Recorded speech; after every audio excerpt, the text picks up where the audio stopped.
Info Chino lovers, welcome back. It's Andrew Charles, one of the sales execs at CompNow, here today to talk to you about a subject very near and dear to my heart, CompNow Finance. We established this program over 5 years ago, and it's really started to gain a huge amount of momentum in the marketplace, to the point where we've actually hired this lovely gentleman to my left, Mr. Jamey Davis, an industry veteran, to come on board and run and drive that finance program into the future. So why CompNow Finance? Well, 5 years ago, we saw an opportunity in the marketplace to really assist our customers gain the most out of their technology by leveraging finance strategies and by leveraging CompNow's core servicing strengths through the course of the life cycle of the technology that they're utilising. CompNow has 11 pillars of technology, which most of you are familiar with. That 12th pillar is our CompNow Finance product and CompNow Finance toolset. Today, we're going to talk in detail about how and why CompNow Finance. We're going to speak to Jamey, who's an industry veteran, 13 years at IBM Global Finance, 7 years at HPFS, and prior to that working at Rentworks and other well-known finance companies in the marketplace.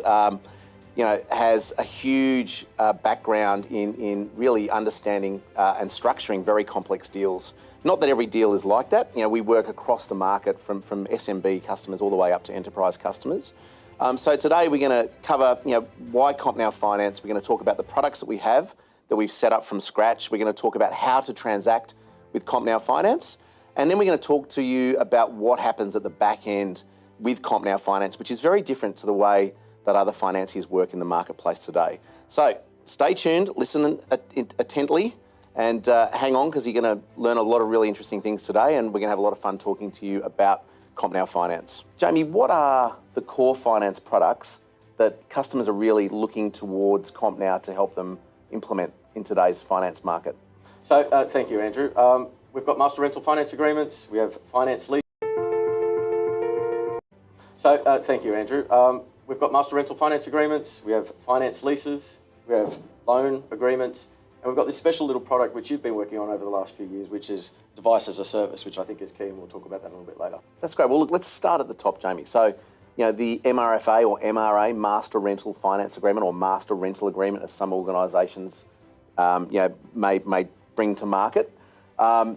Just take us through that product. What is a Master Rental Finance Agreement? Okay. So a master rental and finance agreement is quite a simple document, really. What we do is we set up a master list of terms and that we agree to initially up front. And what we do is we work our way through those and deliver schedules, which are basically drawdowns.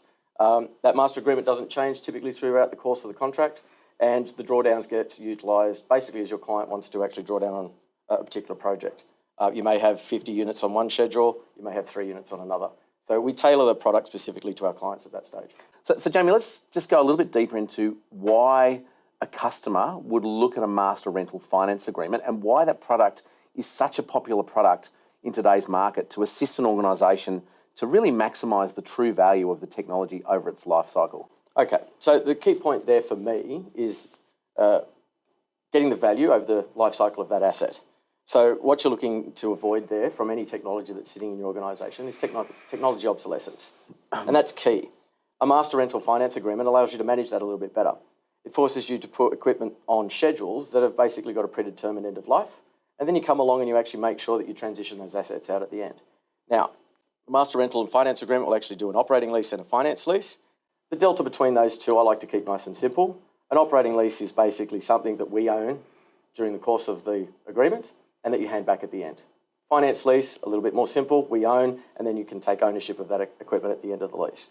That's really good to hear. And look, one of the things that I've noticed out in the marketplace is that customers struggle with the understanding of whether they own the asset under a master rental agreement or whether it's meant to be handed back at the end of the term. Could you just dig a little bit deeper around that, Sure. Jamey? Typically, the easiest thing to remember with any lease type arrangement is that the ownership remains with the entity providing the finance.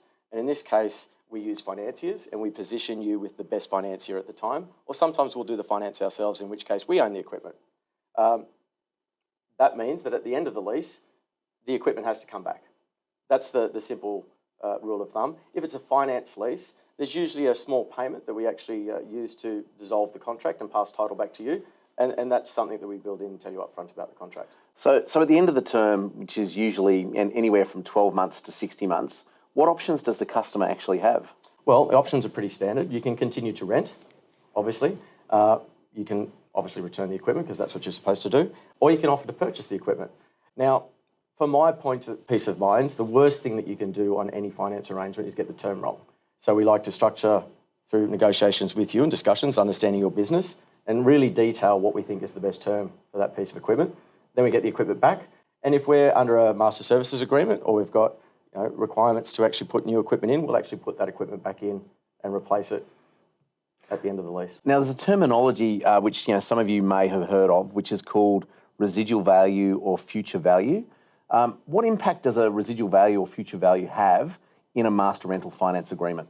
Okay, so that typically affects pricing. So a residual position that may be taken in a contract can affect you in two ways. If it's an operating lease, the residual position is used by the finance company to actually reduce the payments during the term.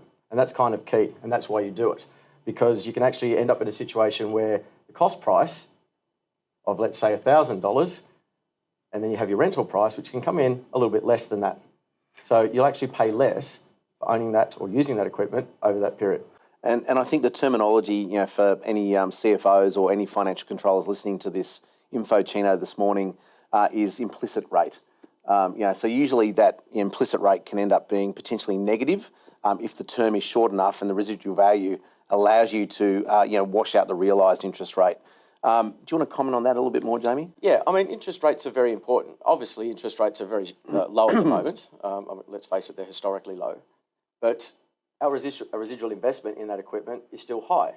So again, you might have $1,000 worth of capital investment and the rentals over the period come in at $900 as an example. Well, that's going to be an implicit interest rate in the negative.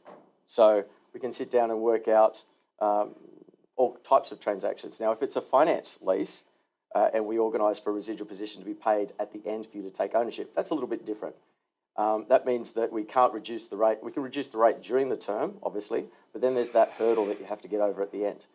Typically a little bit more expensive than what you would see in an operating lease for payments. No, look, that's good. Look, for my mind, it's definitely the best contract for organisations to start to invest in, along with our device as a service contract. But we do have two other financial products, one of them being a finance lease, the other one being a finance loan. So let's quickly talk about those and the difference between the two of them and what they are exactly. So we'll start with finance lease, Jamie, because there's always a lot of confusion, particularly with customers around what is the actual difference between a lease and a loan. So let's start with a finance lease. Okay. Well, I think if you start with leases can be done as you don't own the equipment, essentially, throughout the term of the particular contract. A loan, on the other hand, is basically it's an unsecured debt. We're actually giving you money to purchase that equipment, but we have no interest in that equipment at all. That basically means that it's unsecured, and when it's unsecured, that means that we take a different look at the credit risk of the organisation, but unsecured debt, basically. And there are situations where customers do actually want to use those tools. Of course. Do you like to sort of elaborate on where a customer would look to utilise a loan or a lease as opposed to a rental agreement? If the choice of the organisation is actually own the equipment, then a loan actually makes sense. For cash flow purposes, the organisation might not actually have the required cash to purchase that equipment at that time. Fair enough. Well, then we can organise a loan for that.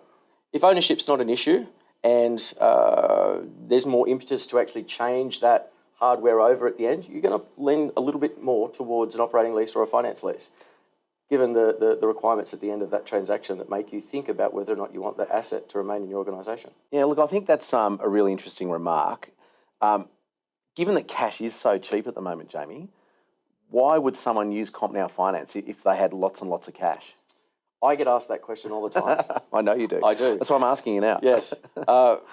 My background is actually providing finance to banks, and I get asked a lot about why do certain individuals want to have cash and why do they need finance?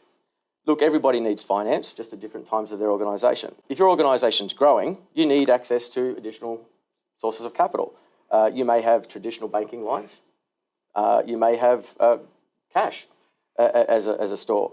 Now, cash can be invested in your organisation in different ways. Typically, you would invest cash and capital into assets and activities that generate revenues, and you can actually see that cash or that activity generating cash. Assets that sort of sit there and make your team productive can add to that, but it's usually a sunk cost. Using finance, either an operating lease, can actually free up some of those sunk costs into what could be used as capital in the business to fund IT expenditure. And it's a different avenue or a different line of credit that would otherwise leave your existing lines free from that sort of impact. So Jamie, what I'm hearing you say is that although organisations might be cash rich, they may not be utilising that cash effectively when it comes to maximising the true value of their IT assets. So the important thing to look at there is, how does the organisation determine whether or not that investment is generating the right return? And sometimes when you look at IT equipment, it doesn't generate the return that the company requires. So you look at always different avenues to utilise the cash, the bank loans that you may have existing, to further the organisation and provide returns in those veins. Using alternate lines of credit free up your existing credit lines. So you don't have to dip into your, let's say, bank loan to actually fund equipment that doesn't necessarily generate returns that you're otherwise looking for. And all this is under the guise of also leveraging the future value of the technology, no doubt. Yeah, I guess the important thing there is that somebody else is looking at the future value and they're providing their commitment to you to provide a cheaper rate throughout the course of the loan. The good thing about that is that the avoidance of technology obsolescence is key. And when you combine those two, you've actually got a very powerful story to tell about why leasing works. Yeah, no, that's good. Let's chunk up the conversation a little bit. There's one aspect of CompNow Finance which is very unique to CompNow Finance, and that is that we have our own asset lifecycle organisation, Sustain IT. So we're going to talk to Jamie now about where Sustain IT fits into the mix at the end of the term, right? Because the end of the term is just as critical as making sure we choose the right finance product for you. So Jamie, how easy is it to transact with CompNow Finance from an end-to-end, cradle-to-the-grave perspective, leveraging and onboarding with a master rental agreement, and then looking at how Sustain assists an organisation in the back end of a transaction? Can you give me a little bit of detail? I'm glad you asked that question, Charlesy. I mean, I think most organisations would sit there and say, the procurement process internally, let's face it, it's a long process. You've got to go for approvals, you've got to know what equipment to do, you've got to organise rollout schedules. That takes time. Then you've also got to be an expert in actually getting rid of that equipment. And let's face it, most IT companies and most companies themselves are not experts in getting rid of secondhand equipment. A lot of that equipment will stay in the organisation and the value won't be realised. The thing that CompNow Finance brings to market is we look at a number of financiers and we look at our background in being able to get rid of secondhand equipment. We are experts in that. Not only do we have assets coming through our books at the beginning, but we also have assets coming through our books at the end, through our company called Sustain IT. Now, Charlesy did mention that previously, and it's one of the cornerstones to actually why we deliver value.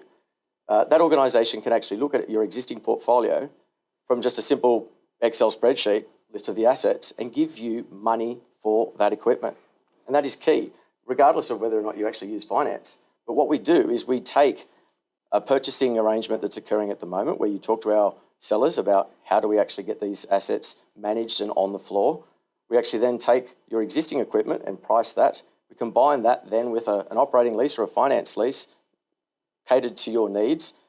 Actually, Jamie, we have a number of examples where we've gone in and engaged with a customer and they've been running a disparate fleet of, HP devices, Lenovo devices, Microsoft devices, and CompNow Finance has actually gone in and bought back that entire fleet, written a cheque to the customer for a substantial amount of money, and then gone in and negotiated a master agreement from day one and refreshed the entire fleet for the customer, starting them on a new term and a new schedule.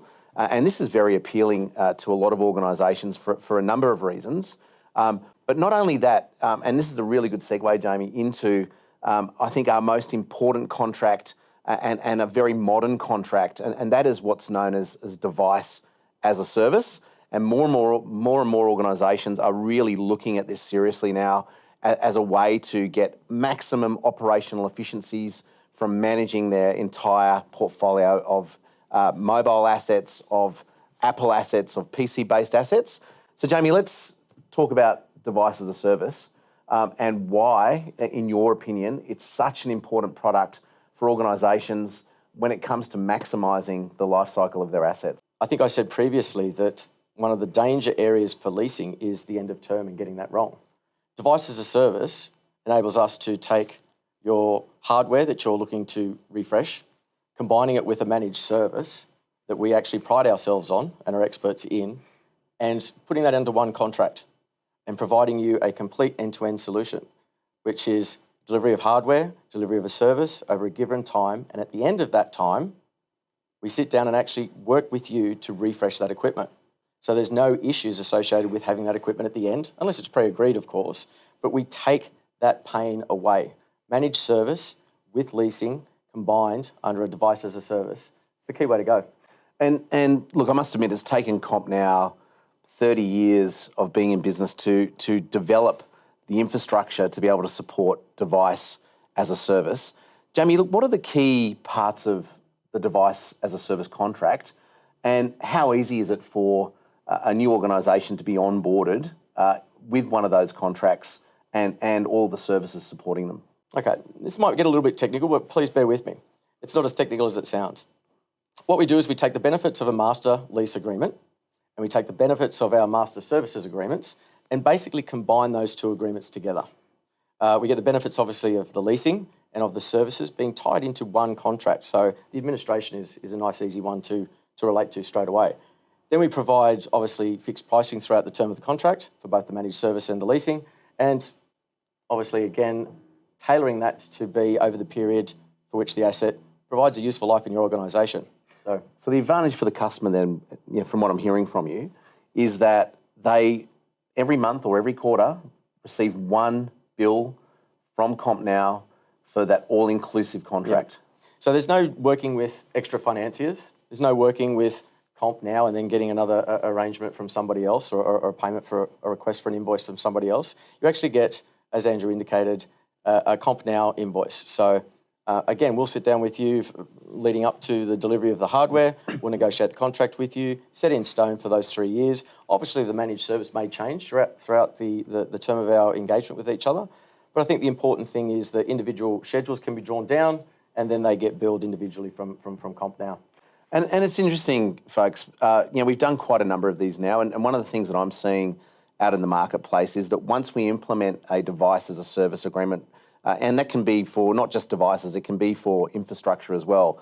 Predominantly the device as a service agreements that we've put in place have allowed organisations to free up key staff to focus on more innovative aspects of their IT environment and take that onus and that burden of running a really complex fleet of devices away from their IT team, and it becomes a responsibility of CompNow, all under one all-inclusive contract.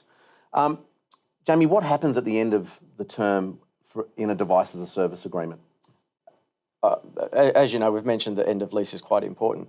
I think you've said it before internally, the secret sauce is the managed services that we provide. Well, part of that secret sauce is the ability for my salespeople to come in and sit down with you, client, and understand how that equipment is going to transition out at the end of term. And that's key. At the moment, there are logistics issues around the world. We understand that. So we come in and talk to you 120 days at the moment before the end of lease, and we'll actually sit down and discuss with you, how do you want to refresh that equipment? So then you don't get stuck with the equipment slightly going over, or maybe it might go over, but there's certainly no issues of things rolling out for multiple years and you being unaware of what's going on. Our staff and myself talk to you about how that's actually going to work at the end of lease. No, look, that's awesome. So look, just to recap, folks, so we've talked about CompNow Finance. It's a mature program now. It's been established for over 5 years. We have a lot of products in the marketplace. We've covered those key products with you today. We've talked about a master rental finance agreement. We've talked about a master finance lease, our master finance loan, and our device as a service contract. They're the 4 key contracts that we have available today to discuss. The last thing we're going to talk about is how easily we can do business with you. As I mentioned at the start of this session, we're fortunate enough to have hired a finance expert in Jamey. Jamey, how do we contact you and how do we get in touch, and how can customers leverage your knowledge and your time most effectively? I think the best way is approach your account manager within CompNow, and they will actually direct you through to me, and then we can just organise a meeting. Otherwise, it's just utilise our email address, which is CompNowFinance@compnow.com.au. Jamey, thanks for that. So you've heard it first here today, folks. We'd be delighted to talk to you about everything CompNow Finance. We put a huge amount of energy and passion into this program to allow you to get the most out of your IT assets. So please reach out to Jamey via the CompNow Finance email address or the CompNow 1300 sales number, and we'll set up a time. We'll come out and sit down with you and take you through the entire program and work out what is the best fit for your business. So folks, that's the end of this InfoChino session. Thank you and have a great day.